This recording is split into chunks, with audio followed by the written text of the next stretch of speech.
Hello, LinkedIn. Welcome to another episode or another podcast of Wisdom Seeker Live. We are trying to adjust and get up to speed across, and you'll notice that now referring to the weekly edition as a podcast, and so I hope that that will add a little more meaning to what we do. And glad that everyone can join us this morning, or if it's another time frame and time zone in where you are, welcome there, and glad to have you. And also today, a new opportunity. We actually are going to be streaming to Facebook and YouTube for the first time. So hopefully the technology cooperates and works well for us. And what I always like to do, a little housekeeping as we get started. I hope that you understand if I seem distracted. I'm looking around as part of the podcast because got a number of different things going on, 3 different screens that I'm monitoring. Maybe one day I'll have someone that can do that for me so that I can focus on looking out at everyone. Another little piece of housekeeping is that if you join us, please type in where you join from in the comments. And also, if you would type in any questions or comments, because I don't want this to be a monologue. It's a lot more interesting when I hear from you and your questions, comments, and discussion. So I appreciate you doing that. And then we always like to start off talking about how we on the podcast view what wisdom is. And wisdom, from our standpoint, is the pursuit that involves a 3-step process. Good morning, Scott. Glad to have you. Good morning, Derek. Glad to have you. And look forward to sharing this time with you guys. And so wisdom is a really a journey, and it's also a purposeful journey, something that we should seek and choose to do.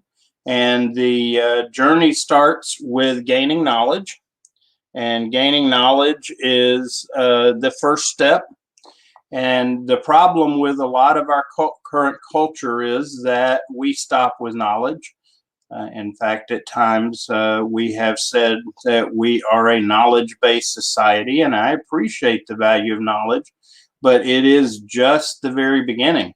And then from there, your wisdom journey needs to go to understanding, and that understanding comes from life experience and taking the knowledge that we have gained and begin to do something with it, apply it, and use it in real life, in the real world. And so that's the second step in a journey towards wisdom. And then the last step of the journey towards wisdom is related to looking at our experience, our understanding from a much bigger picture. Welcome, Zaid. Glad to have you this evening, what the time zone you're in. And so the last part in the journey to gain wisdom has to do with perspective and getting a much bigger picture. And for those that especially are spiritually oriented, the way we look at that is that we want to see what is going on, see what we perceive, and have the application or use of what we have learned in our knowledge and gained in our understanding, and we do so from perspective of our Creator, what is intended. Zaid, understand completely. Godspeed with your work today. Thanks for stopping by. Appreciate it. Good morning, Mary. Glad to have Mary from Florida. Mary is a good friend and someone that has supported me and this ministry and this podcast. So thank you, Mary. Glad to have you. So anyway, the last part of the journey into wisdom is to be able to get a perspective, and a key component here is it's a perspective outside of ourselves. It takes us out of the picture most of the time, and for us to be able to see what we know, what we do, how we behave, our attitudes, and begin to see them in light of how do they affect those around us? How do they work within our bigger picture, our vision, and how does it affect and work with other people's vision? So that is when we have talked about wisdom. That's the context that we use it in. And so I really encourage you to seek wisdom.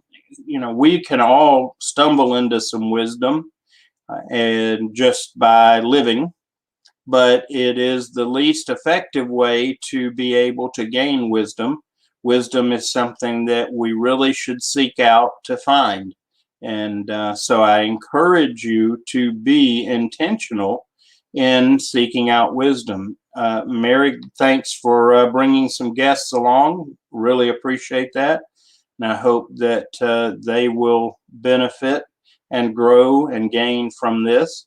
And of course, again, just a reminder that want everyone to be sure, feel free to type in questions, comments in the chats or comments, so that we can address those as we go along, and we'll bring those up on the screen as well. And then be sure and tell us who, if you're just here observing, let us know where you're from. Mary is joining from Florida, and I believe Scott comes in from Alabama. Good morning, Karen. Thank you, and happy Holy Week to you as well. We're moving into the time of year that there are a lot of spiritual celebrations going on. And for those of us that would claim to be Christian, we're moving into a time leading up to Easter and Good Friday, and the celebration of the resurrection of Christ. And so Godspeed as we move forward. And Karen's coming from Florida also. So, hey, maybe Karen and Mary, you guys should connect. You know, might be neighbors. Who knows? So what we're doing is continuing to talk about potential. For those that know much about me, have followed much of my efforts, you know that I am about helping people reach their potential.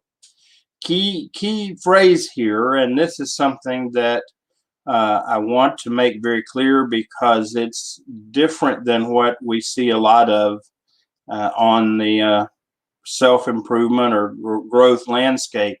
But my goal is not to help people find my potential or the potential that I think fits everybody, because it doesn't. There are some shared concepts in our design, no doubt, and but we need to each find, understand, and begin to live in accordance to live our potential. And my goal is to help each person, each organization find understanding of that and what we've talked about in the past in regards to potential.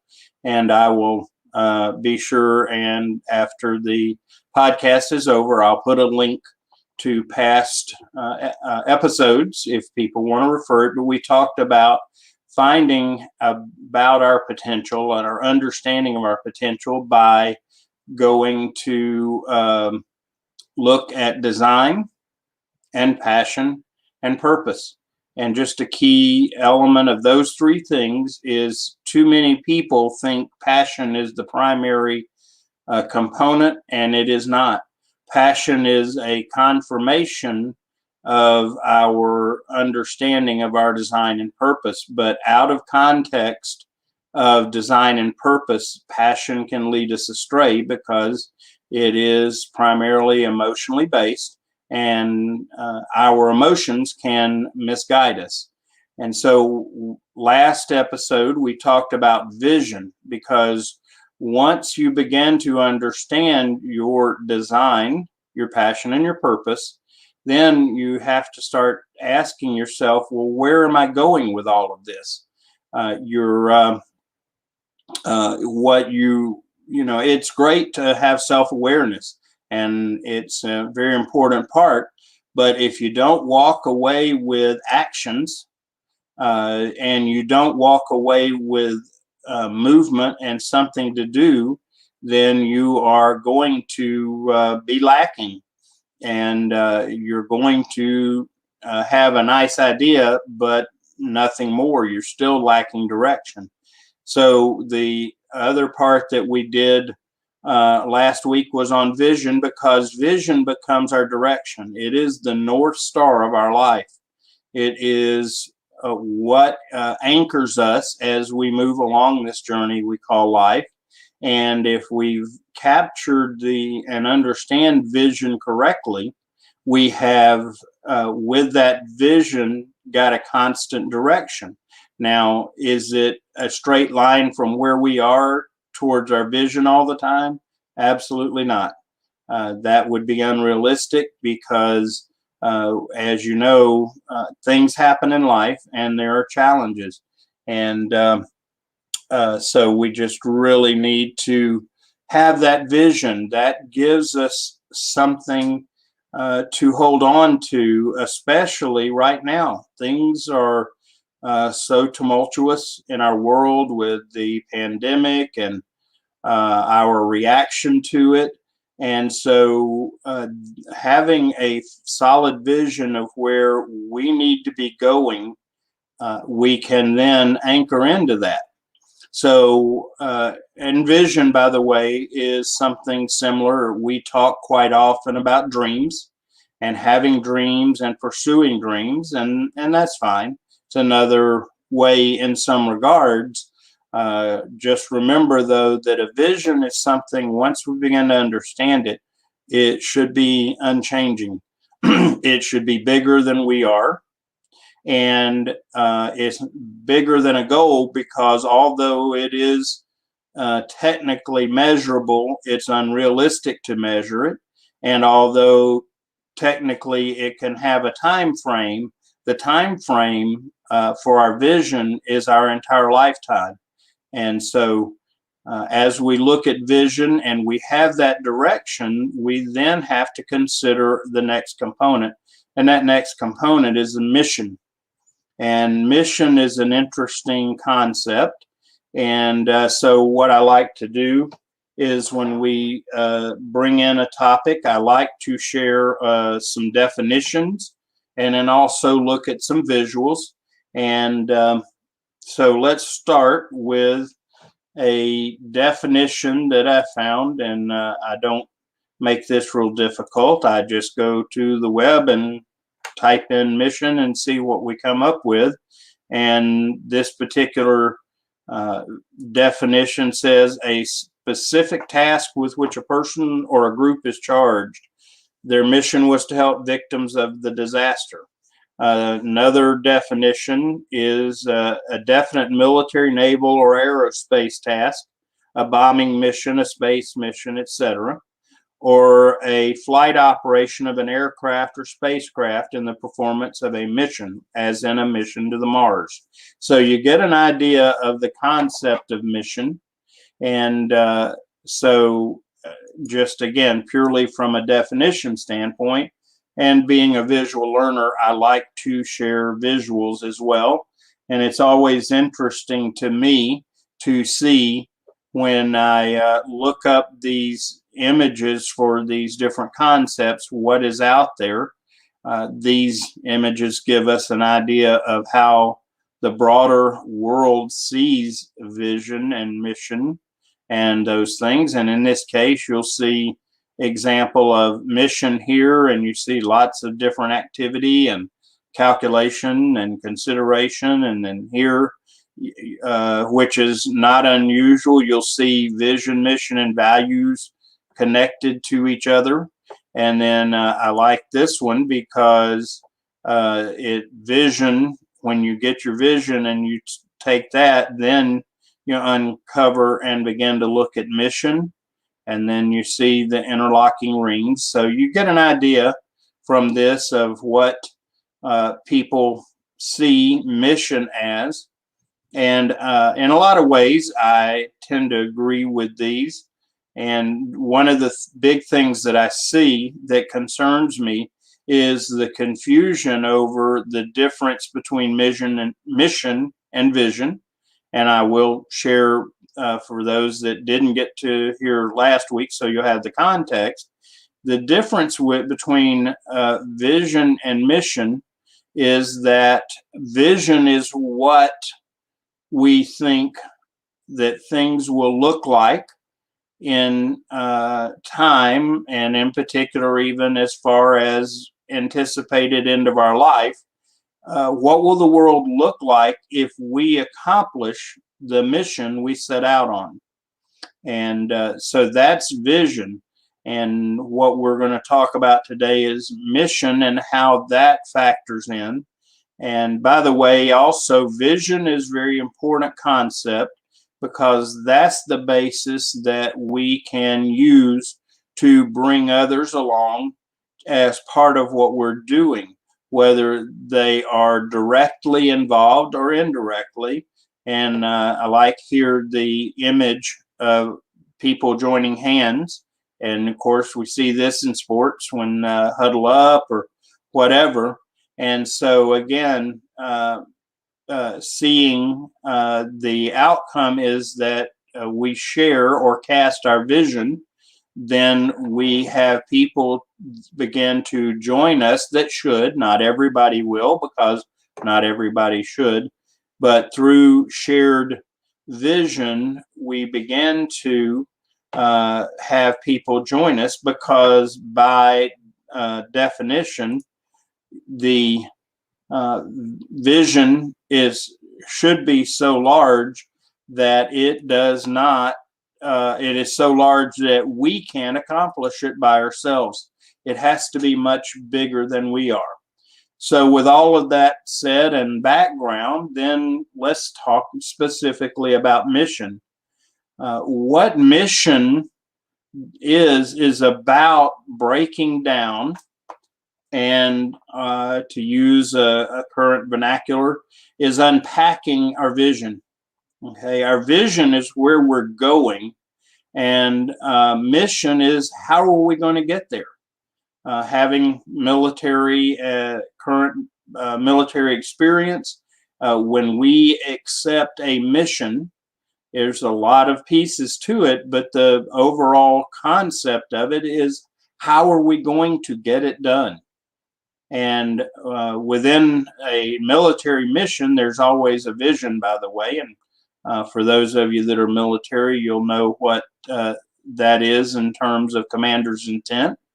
So we need to break down mission. And the way we do that is to look at our vision, begin to think about and develop steps to move towards our vision. But we don't want to just pick steps that are generic or logical just because that's a good outline for a mission.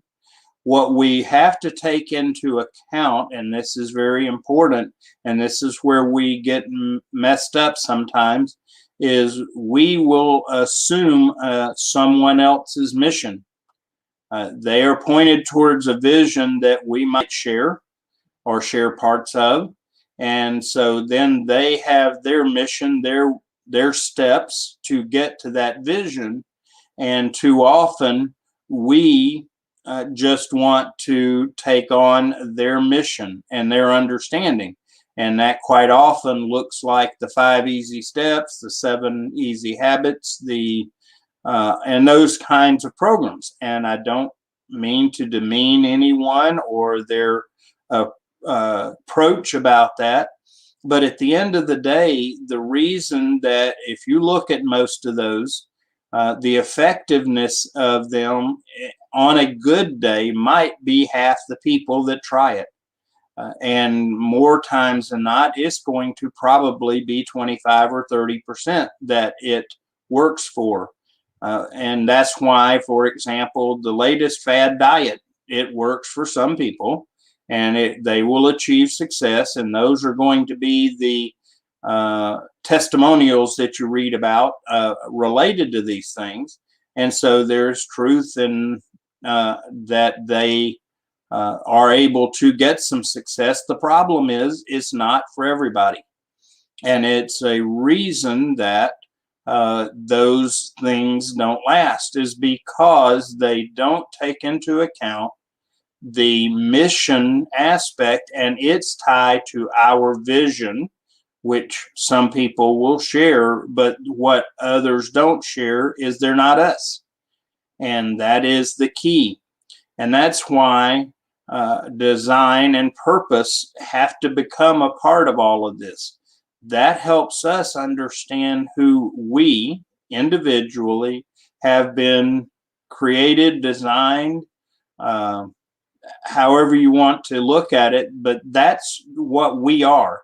And as we begin to take that into account, for example, my vision is to help people reach their potential. And I've used this example before as a part of design. But if I thought, well, everybody says that the big way to help people reach their potential or to gather an audience to be able to help them or put it out for them or market to them were to be singing. Well, folks, if that was the only best way to accomplish this, I'm in trouble. I love music. I enjoy music as much as anyone out there. But if my effectiveness was dependent on my singing, I would be in trouble. And that is not because singing is bad, and it's not because others are able to do it. It just is not part of my design. So as I consider mission, if one of the parts of my mission was to draw an audience by singing, I'm in trouble. And that's where we have to truly consider our design, our passion, and our purpose. So we began to look at where we're going with our vision, and then we began to break it down. How can we go there? What are steps that we can take to help us move towards our vision effectively? Not just move, but effectively. So we start breaking those pieces down. And for me, the means that I approach delivery, as in my mission, is to approach it at 3 levels: awareness, education or training, and then coaching or consulting. And what happens is that each of those levels are similar to our wisdom journey in that they are a progressive component. And so the way I raise awareness is through speaking, such as this podcast. I also speak to groups live, industry groups, and other organizations to make them aware of how to reach potential. And even the way that it's delivered can be different depending on the audience. And then the next part of my mission is through education and training. So for those of you that follow me much know that I am very much involved in leadership training. I am actually right now leading a class for an organization, a 10-week class, got a great group of folks there. And we are learning about leadership.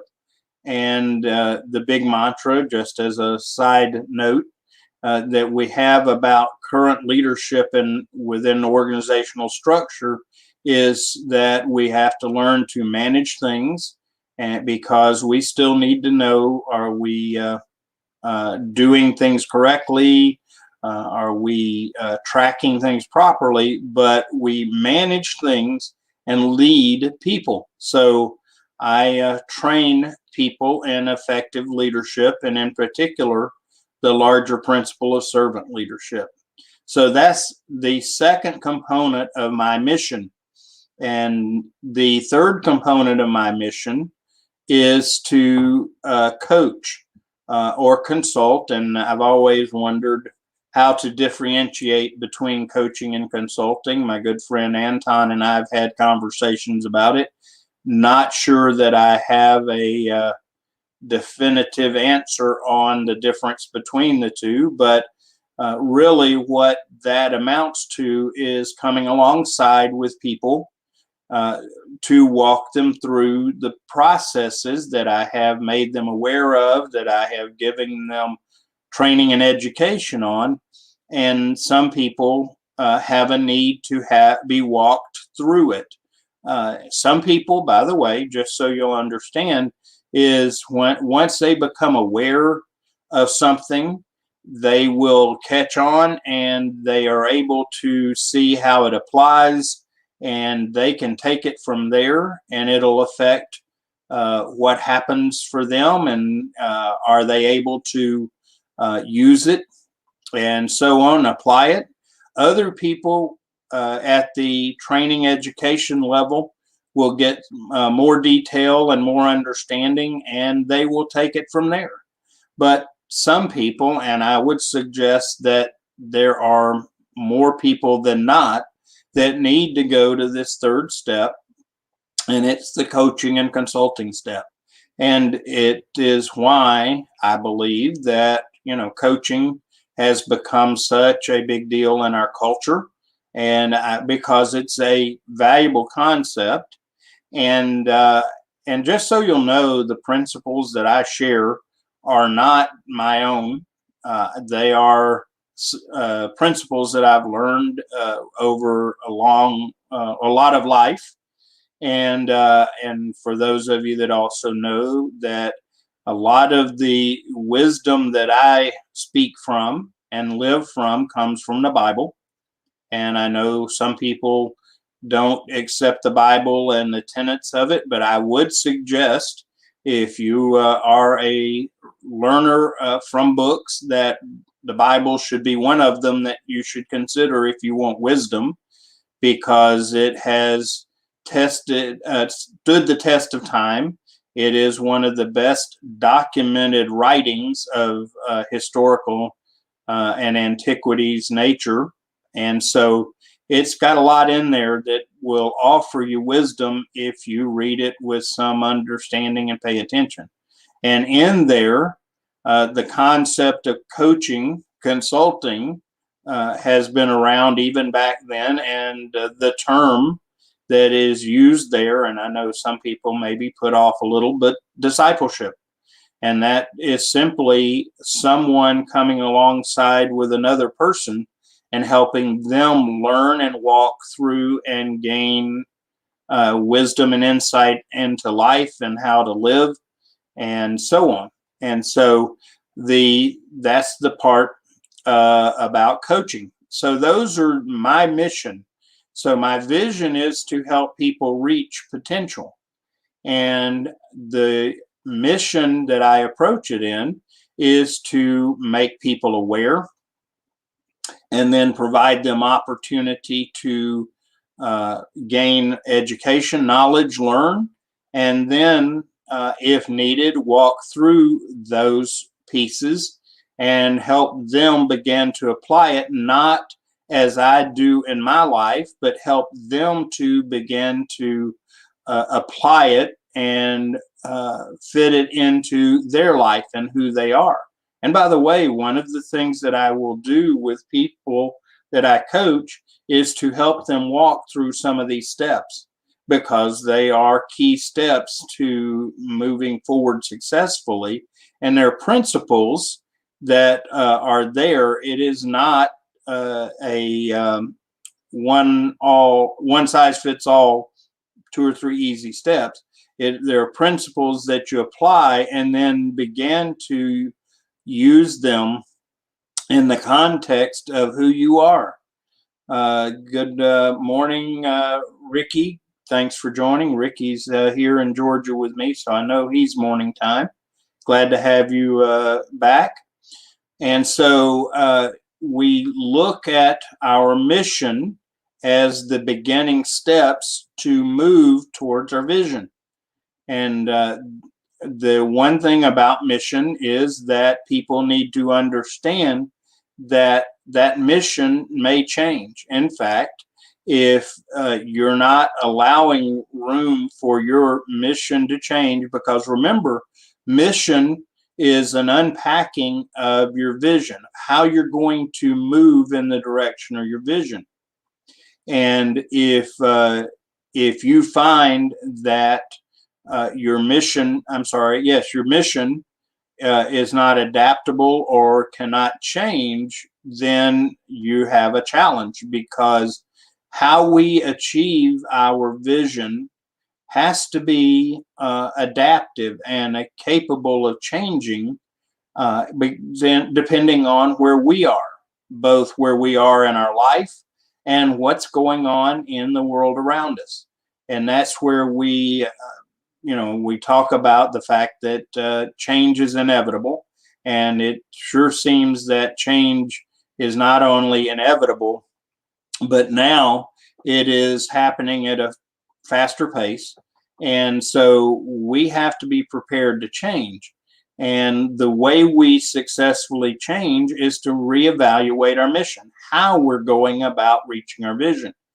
The unchanging is our vision. That's our anchor. And that's why I encourage people to consider their vision in light of the eternal, beyond our immediate lifetime and our physical.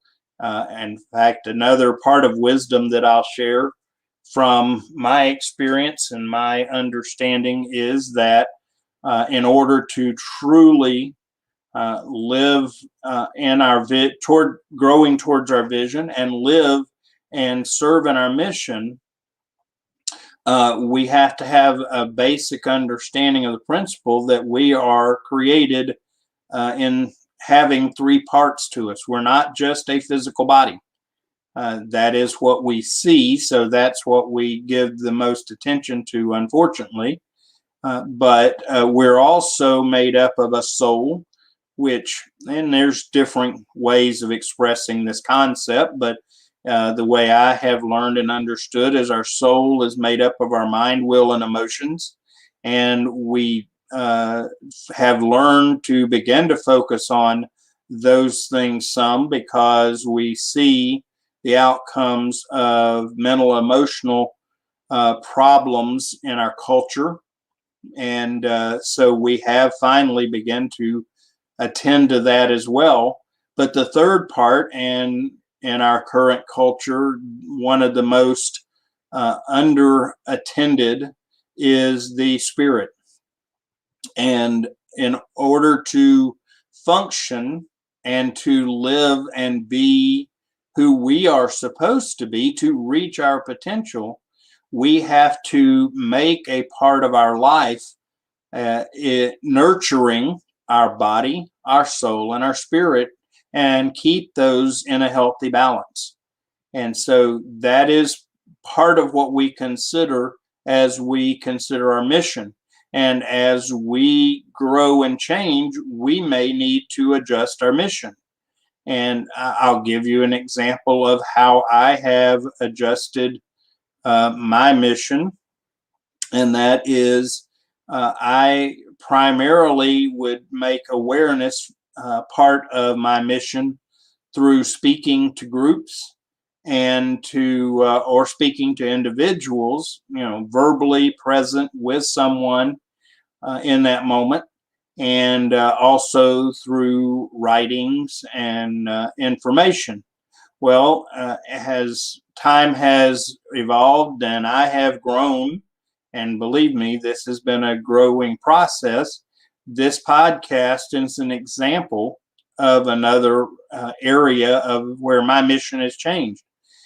When I first considered my mission, I would never, ever have thought of myself being in front of a camera live doing anything.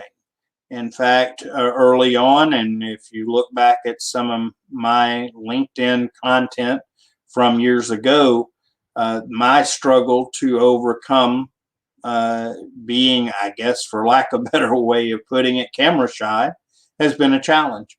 And when I get in front of a camera still, I get a little bit of the butterflies in the stomach and so on. And but I have had to adjust my mission, because what's happened is, this is especially during the pandemic and everything, virtual presentation has become a part of our lives.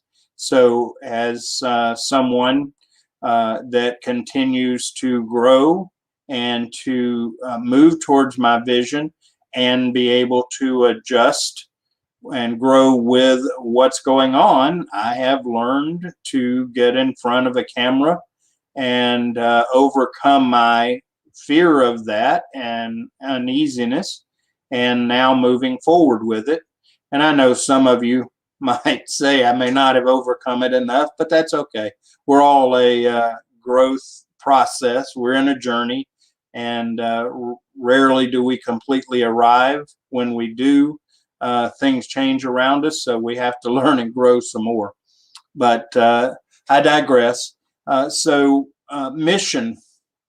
Mission becomes a high-level look at how we're going to move towards the vision that we have.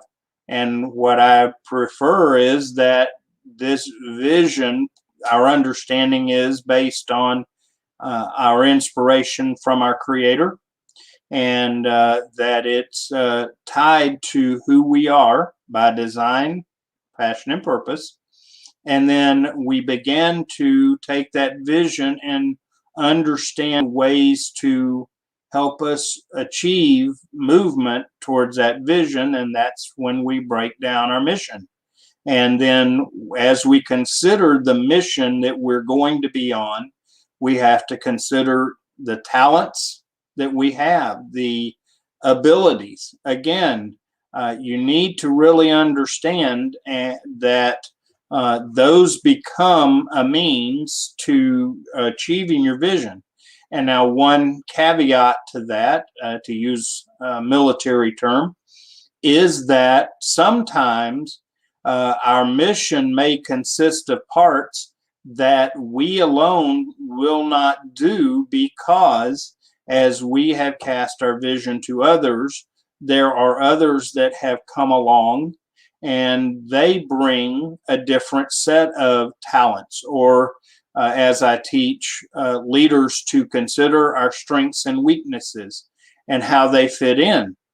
And so if, for example, I mentioned that the likelihood of me having a component of my mission to deliver awareness would be through singing, what might happen, and if this is what my Heavenly Father wants to do, and He brings someone to share this mission that is a capable singer, then my mission might have to adjust to include the use of singing as part of a way to move towards helping people find their potential.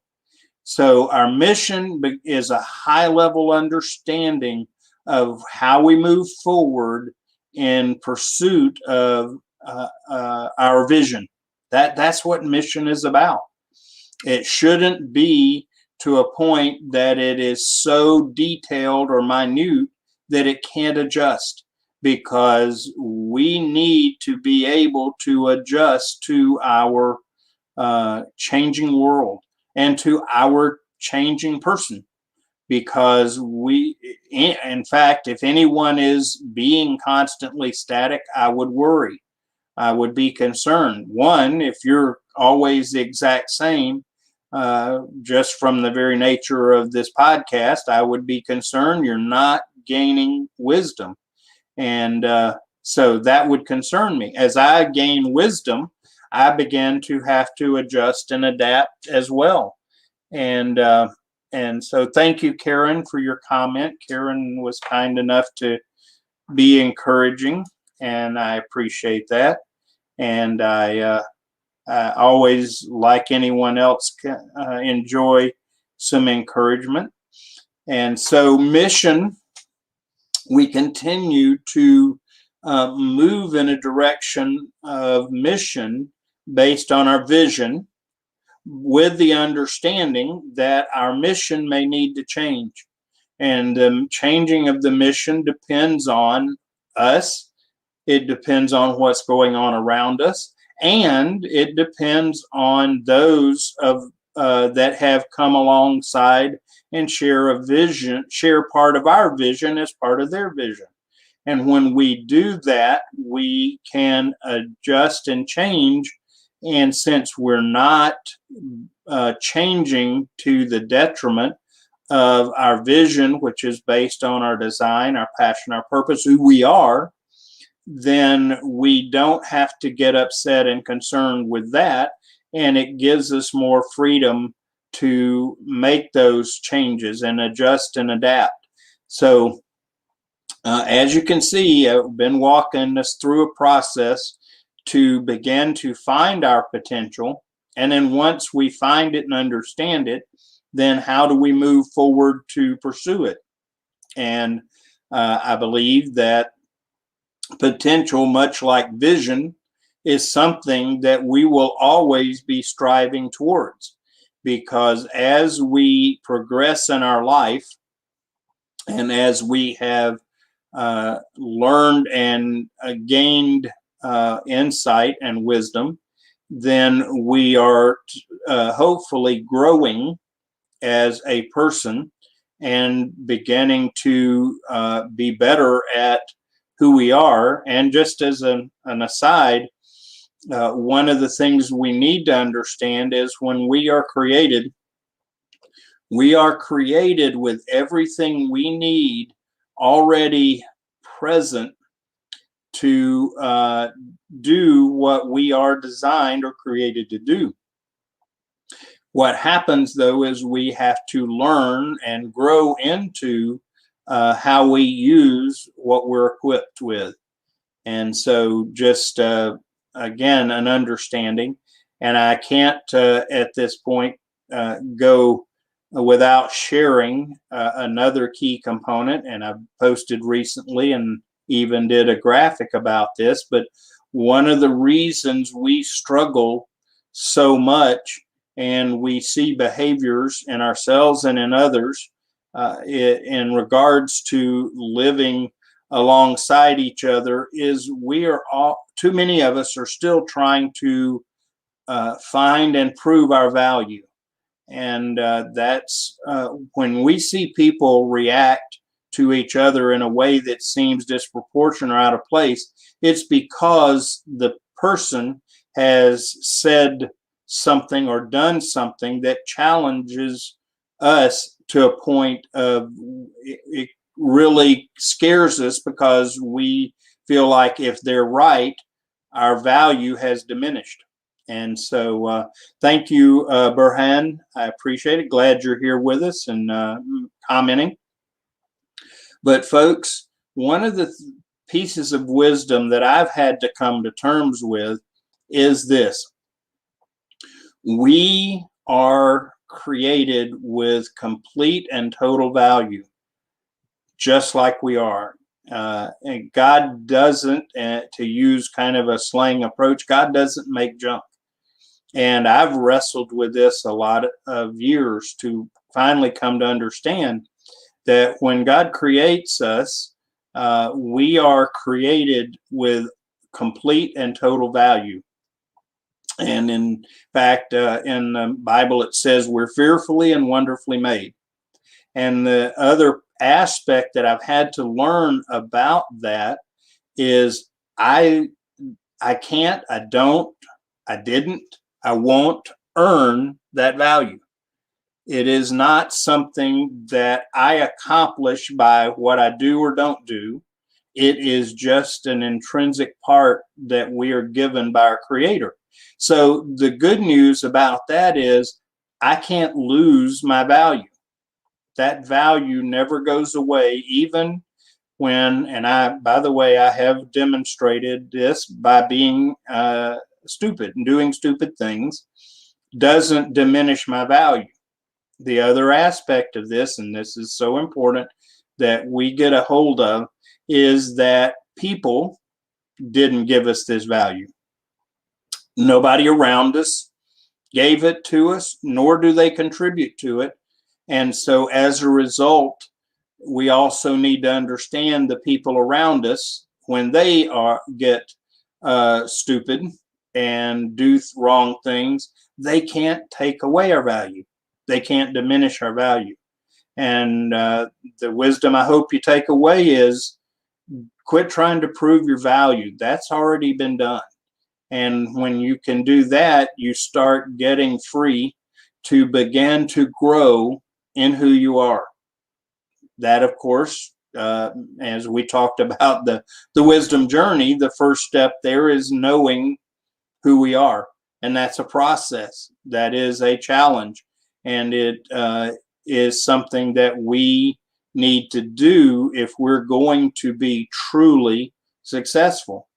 And so once we have found who we are, design, passion, purpose, and then we have understood the vision that we have for our life, which of course that vision, it supersedes in any other visions of that come along and are part of our world, including business vision. Business is not life, just for the record. Business is just a component of life. And business, by the way, if you're entertaining a job and it doesn't fit your mission, run away from it, because you're not going to be where you need to be to pursue your vision, at least not long term. So we have our vision and we begin to break it down in light of our design, passion, and purpose, and establish a mission. How are we going to move forward towards our vision? And then we began to take steps.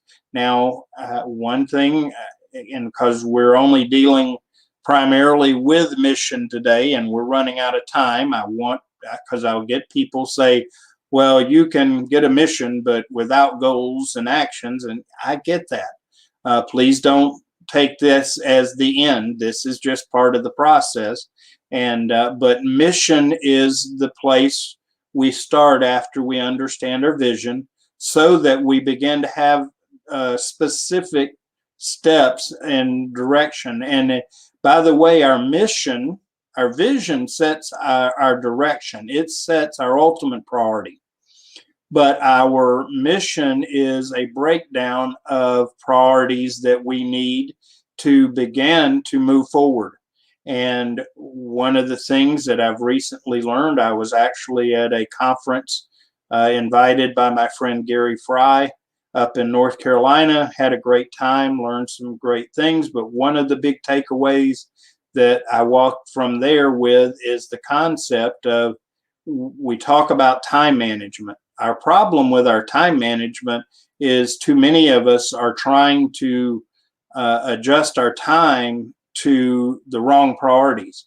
And that's what creates some conflict for us. We find that we're spending our time doing things that we don't want or feel the need to do, but we do it because it is either become necessary by other past choices, or because we're actually doing something that someone else thinks we should. Now, please understand, because I know people react and go, oh my, he's talking about only doing feel-good things. No. And as we gain wisdom and talk about different aspects of wisdom, you'll find that I do not believe that at all. In fact, that some of the greatest learning and growing we do has to do with challenges and overcoming obstacles. So please don't think I'm talking about just a feel-good approach to things and only what we want to do per se. So, but our mission helps us to begin to understand what our priorities are. And as we begin to get our priorities in order, our time management becomes not much of a challenge, because we are doing our priorities, and we will spend our time based on what we have decided our priorities are. If you're struggling with what you're doing and you're saying, hey, I don't like this because I'd rather be doing that, well, you have a priority problem. You don't have a time management problem, you have a priority problem. So focus on establishing your priorities. Time will take care of itself, because we live based on what we decide our priorities are. Welcome, Rafia from Canada. Rafia gets to join us sometimes, and glad that you're joining us, and appreciate it. And so begin to understand how mission fits into this process of living our potential. And so mission, just to break it down again, mission is an unpacking of our vision. And our vision comes from understanding, finding out our design, our passion, and our purpose. And the best way to truly break that down is to spend time in self-awareness, which is something we talk about a lot. And so I encourage you to do so. But I also encourage you, as you go through this journey, that you consider whether you agree with the faith tenets or not, is include the Bible as part of what you learn from. And whether you come to terms with the tenets of the faith, that's a different topic. Happy to discuss that with anyone at any point, but for our conversation, we're looking at understanding who we are, and understanding what we are, and how we grow into what that potential is. I mean, that's what we have been talking about and breaking down, the understanding of how to reach our potential. And by the way, I appreciate those of you that have participated in a poll that I started. I have been a bit overwhelmed by the response about how to deliver an actual course on potential. And so what I'm going to do is put all of this together in a course and offer it up. And what I ask, and if you haven't offered your opinion, please do. I've asked for an opinion on delivery of that course, and considering whether to deliver that as a one-time, intense day of training and learning and growing, or whether it is broken up over days, an hour at a time, or if I pursue it in the form of a master class, whatever. What I'm finding is I may have to consider multiple delivery options. But hey, if there is desire and interest, then, we do what we have to accomplish what we need to. So again, I appreciate that. And if you haven't joined in giving your opinion, I'd love to hear from as many as possible. And Ricky, thanks for sharing. Obviously, Ricky is one that sees the value in in the use of the Bible. He was sharing a verse out of Judges chapter 6, verse 12, and the angel of the Lord appeared to him and said to him, Lord is with you, mighty man of valor. So thanks for sharing that. I pray that for me, that what I'm doing is indeed a part of what God would have me do, because that is my measure of success. And I will share, since I'm not completely out of time, another little tidbit if that might be helpful. We are spending a lot of time trying to achieve success, and a lot of people don't understand what that means. But what I have come to realize is what people are quite often chasing and measuring is not success, but reward. And so we're looking for the reward, and that for some people will be money, some it will be status, and so on. But real success, and this is something that will help us as we are growing and learning our potential. Success is actually being available and obedient for those that are of a spiritual nature. That availability and obedience is to our Creator and His design for us, His will for us. If you are not looking at it in spiritual terms, then look at it as being fully available and obedient to who you are, and using that. That's success.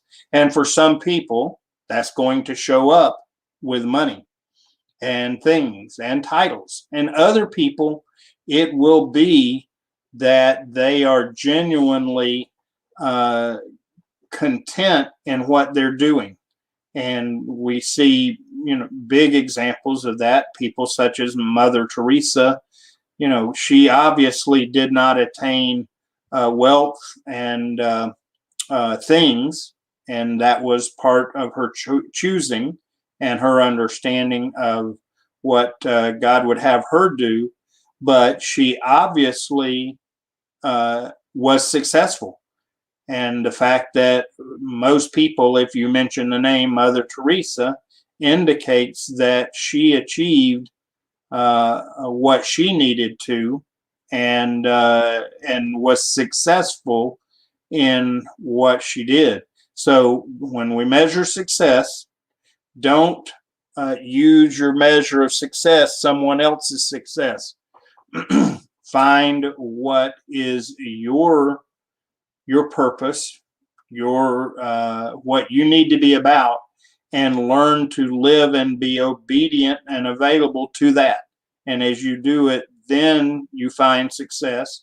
And the good news is, ultimately, you'll find reward in the end, and it will be appropriate to who you are if we do it well. So just to kind of sum up and catch up from where we've started to where we've come, the overarching concept we're learning is potential. And the idea is that we approach our potential as part of being wise about it. And so our potential is what we can ultimately be, do, and achieve. And to put it in a simplistic term, I have a written definition and shared it early on. And then we talked through the ideas, the principles of design, passion, and purpose, and how they fit in our potential. And then the step we took from there is learning about how, once we understand our design, passion, and purpose, then getting our vision and being able to express it. And once we have a vision, then breaking it down into mission. How are we going to get there? What are our priorities in order to get there? So that's where we've gotten to today. And so we will be here again next week with the Wisdom Seeker Live podcast, and hope you join. And at that point, assuming that we continue in this process, we will begin to talk about what we do with mission, and we will look at establishing values. In order to effectively move forward, we need to understand values and how they fit in the total picture. And so thanks, everyone. I appreciate all of you that have joined. I encourage you, please, to, if you know anyone else that will benefit from this time, to have them join every Monday morning at 8 o'clock.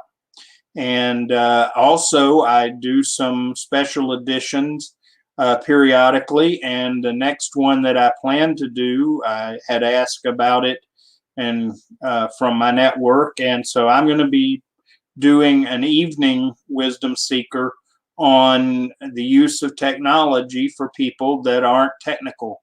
Know there are a lot of people that aren't comfortable with it, and I've been blessed to be able to gain some understanding how to use technology and understand it in a way without having to be a very technical person. So I'll get an announcement out about that. And then I'll also be getting an announcement about the course and how that will unfold after we finish getting some input from everyone. So thank you again. I pray that God will bless you. I pray that you will make seeking and gaining wisdom a priority in your life, because if you do, a lot of other things come into better perspective. So thanks, everyone. God bless, and we will see you next week on the Wisdom Seeker Live podcast. Take care.